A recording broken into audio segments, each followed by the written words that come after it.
Is gallery safe for my kids and my pets? What is going on with my gardenia? And can I use Kickstart for transplanting? I've got answers to these questions and more coming up on Garden Sense.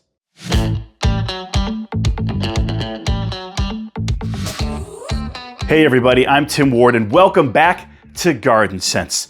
Well, folks, before we get to the questions that you sent in on today's video podcast, I just want to say thank you to all of our viewers, all of our clients who went ahead and made a purchase through rosensonline.com last month.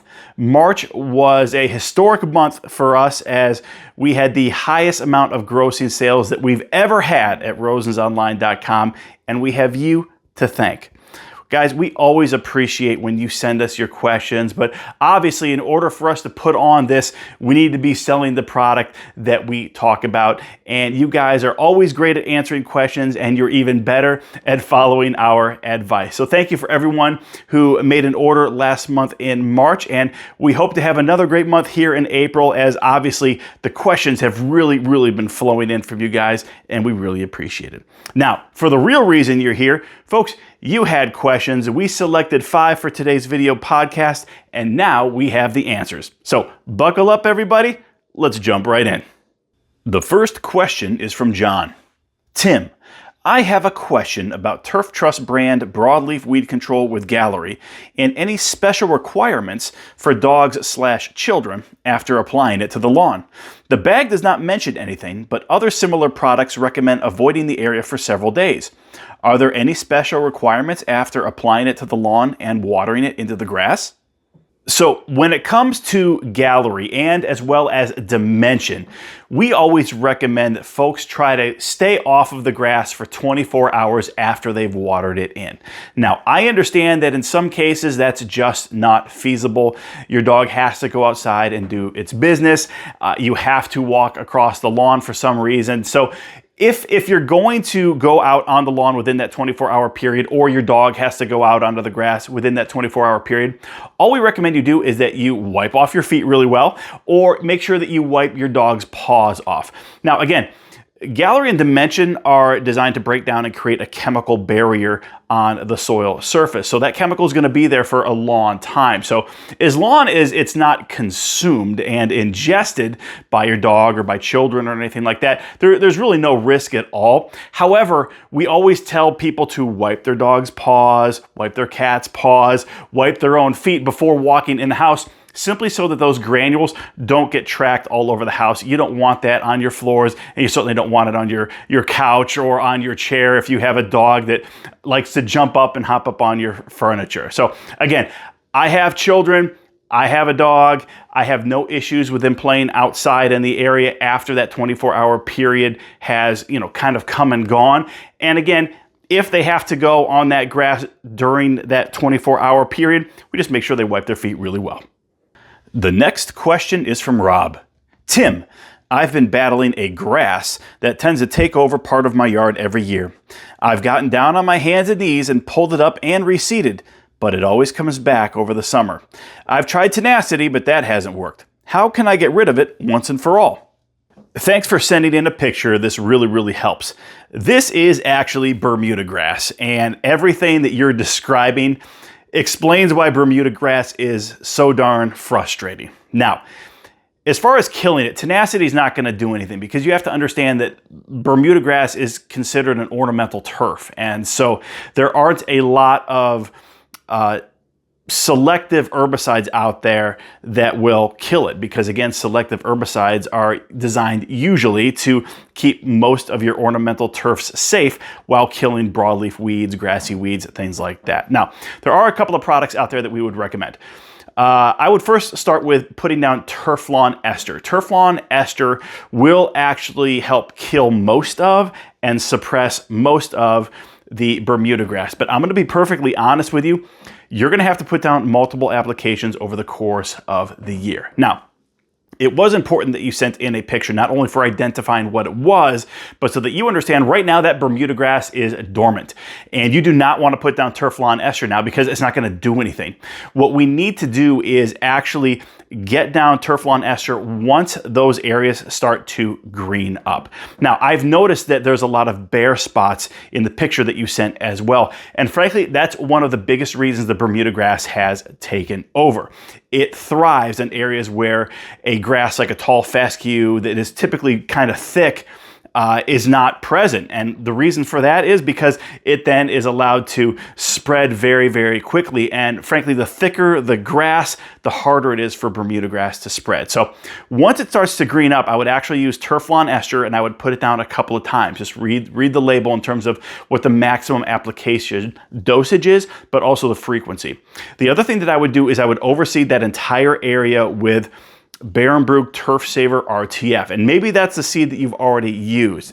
But what's going to be really important is I think you're going to want to bring in some topsoil. Get some topsoil on that area, build it up a little bit, put down the Bermuda Turf Saver RTF, go ahead and put down your Turf Trust fertilizers, cover it with easy straw, and then water it. Now, if you're going to do this process now, you have to understand that it's going to take a little time for that seed to not only come up, but you're going to have to hold off on using that turf lawn ester until the new grass is well established. So again, you're going to have kind of a hybrid lawn of this warm season Bermuda grass as well as your tall fescue. Now, the only other option, truthfully, to truly kill the Bermuda grass, other than say lighting your lawn on fire, would be to use like a non-selective. This could be something like a kills all. Again, it's going to kill all vegetation. So even your desirable grass is going to die when a product like that is applied.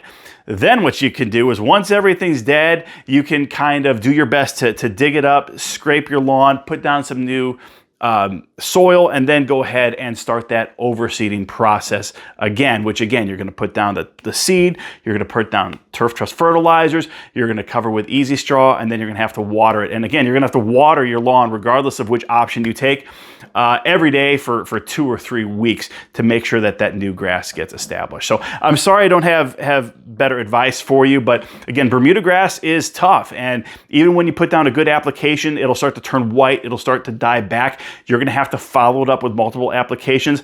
This is not something, frankly, unless you use a non-selective and kill everything, that you're going to be able to completely eradicate this year. I would just tell myself this is a year to 2 year process to completely eradicate the Bermuda grass and to get that Bermuda Turf Saver lawn established. The third question is from Roger.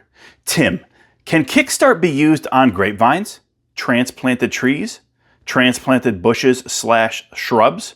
Or what about my newly transplanted vegetable seedlings? So Kickstart is actually perfect for transplanting anything.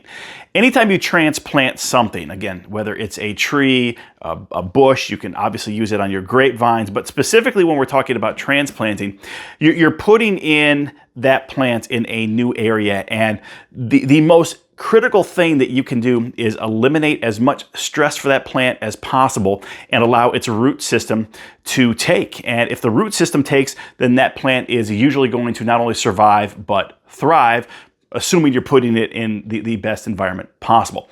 Kickstart is designed to strengthen a root system of a plant. So one, if you've been using Kickstart on your plants that you are soon to be transplanting, that root system is going to be very strong. Then when you transplant the plant itself and get it in the hole that you need it to, or the pot that you need it to, and then use Kickstart again for the next couple of weeks, you're going to allow that root system to continue to get strong, continue to grow.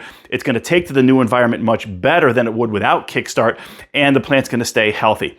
The other real benefit to Kickstart is it actually does help eliminate the stress on the plant. We don't really talk about that a whole lot, but that is what a strong root system does. A strong root system pulls in nutrition from the soil, pulls in the water that the plant needs, the iron, the nitrogen, all of that stuff. And it feeds the plant really, really well. When a plant is fed well, stresses like transplanting, like drought, like in some cases even too much water, a strong root system is going to help that plant get through those with as little stress as possible. Now, it's not a miracle worker. Obviously, you still got to make sure that you're feeding the plant and things like that. But when you're transplanting, you 100% want to use Kickstart. The fourth question is from Jim. Good morning, Tim. Attached is a pic of our yellow gardenia. It gets fertilized and is on a drip line and gets partially shaded sun most of the time. Our sand soil is about 7 on a pH meter. What would get this plant green? Does it need hollytone? So if I had to guess, I would say that your gardenia is actually suffering from chlorosis, which in its simplest term is really just an iron deficiency. In short, it's not pulling in the nutrition that it needs to stay healthy and green. Now, there's a couple of reasons for that. Certainly things like if it's getting too much shade and not enough sun, that could start to cause a little bit of the yellowing. But more than likely, it's actually your soil. So you said in your email that your pH is around 7, and for a lot of plants, that's great. But gardenias actually like their soil more on the acidic side. So ideally for a gardenia, the soil should be 5.5 to 6.5 on that pH scale. Because it is not as acidic as it likes, it's probably just not as healthy as it is. Its root system is not thriving the way it should, so it's not pulling in the iron that it would need, along with getting enough sunlight and some of that other nutrition to stay really green. So this is what I'd actually recommend. If you want to actually lower the pH level of the soil in that area, you need to put down something organic like a peat moss or a sulfur. Again, you can go out online and there's a lot of products out there that you can put down to help bring down the pH level so that it's more to the gardenia's liking. The other thing you want to make sure that you do is put down Garden Trust. Now, you mentioned hollytone, and I mean hollytone's fine. It's an organic product, so if the organic aspect of hollytone is what you're going for, then go ahead and use hollytone. But in terms of actually getting this plant green, you don't want to use hollytone because hollytone doesn't have any iron in it. What you really need to use is Garden Trust, which contains iron. It's perfect for gardenias, so I would go ahead and put Garden Trust down. And then again, assuming that you are putting that sulfur or that peat moss, around the gardenia to try and get that pH level to the right level, and you're using Garden Trust, I would 100% make sure that I'm using Kickstart for the next month or so. Water it once a week with Kickstart, really saturate the plant and the soil around it to help strengthen those roots.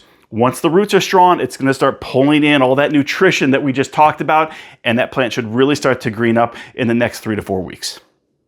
The final question for today is from Phil. Tim, what kind of weed is this? What type of weed killer do you recommend? Will Image do the job? So this is chickweed. It's a classic winter weed, and frankly, it's one of the earliest weeds that are going to pop up in your lawn. I had it in my lawn this past winter, and I noticed it come up very, very early spring. So that application of Gallery that I put down in the fall, clearly I missed a couple of spots. Look, the good news is it's pretty easy to kill. Image will certainly do it. There are a plethora of other weed killers out there that will take care of it. Obviously, we really recommend Image, and so that's what I'm going to tell you to use. It's available over at Rosen's Online, obviously. But to really eradicate chickweed just as a general rule, you want to kill what you have and you want to prevent it from coming back. So you can certainly use Image and go ahead and use it now if it's green and actively growing. Then what you want to do is in the late summer, early fall, you actually want to put down an application of Gallery. Again, this is a winter weed that will drop its seeds, which means it's going to start to germinate in the late fall, and then it's going to go dormant over the winter, and it's going to be one of the first weeds to pop up. So again, go ahead and use Image, and then put down some Gallery this fall, and by this time next year, hopefully, if you followed those steps, you're not going to need to worry about chickweed anymore in your lawn. All right, everybody, just a couple final thoughts before we wrap up this week's video podcast. Folks, I want to remind you that we still have the Turf Trust Triple Play going on over at rosensonline.com. I know we've been talking about this a lot over the course of the last 4 weeks or so, but again, it's going on right now. We're going to run it for just a couple of more weeks. So make sure you head over to rosensonline.com and take advantage of the savings on the product and the free shipping that goes with the Turf Trust Triple Play. Now is a time, folks, that you want to be getting these products down. So take advantage, save some money, and give your lawn the products that it's asking for right now. Now, we are in April, so now is the time where we need to start thinking about getting down an application of Dimension. Dimension, again, is our primary crabgrass preventer. It works really, really well. I use it on my lawn, and yes, it is part of the Turf Trust Triple Play. If you haven't bought the Turf Trust Triple Play, you can obviously still get it, but if you just need Dimension because you're just worried about taking care and preventing crabgrass, then head over to rosensonline.com and pick up a couple of bags, because again, really between now and say early May is when you're going to want to put down Dimension to try and prevent that crabgrass from coming up. It's a very, very effective product. Again, I use it on my own lawn and I highly, highly recommend it. Folks, as always, I just want to thank you for the time that you've spent with us today. I want to remind you that if you do have questions, send an email directly to me, Tim, at rosensonline.com. Guys, this is the time of year where we start to get, 20, 30 questions a day from customers like you, which is great. We love it. Give me about 48 hours to respond to them before you email me again asking the exact same question. Again, I really, really do appreciate your patience. We do thank you for all the time that you invest in us each and every week with these videos. It means a lot to us. And obviously, again, thank you so much for the amazing month of March, a record-setting month for rosensonline.com. It really means a lot to our small business. I hope you folks have an amazing rest of the week. God bless.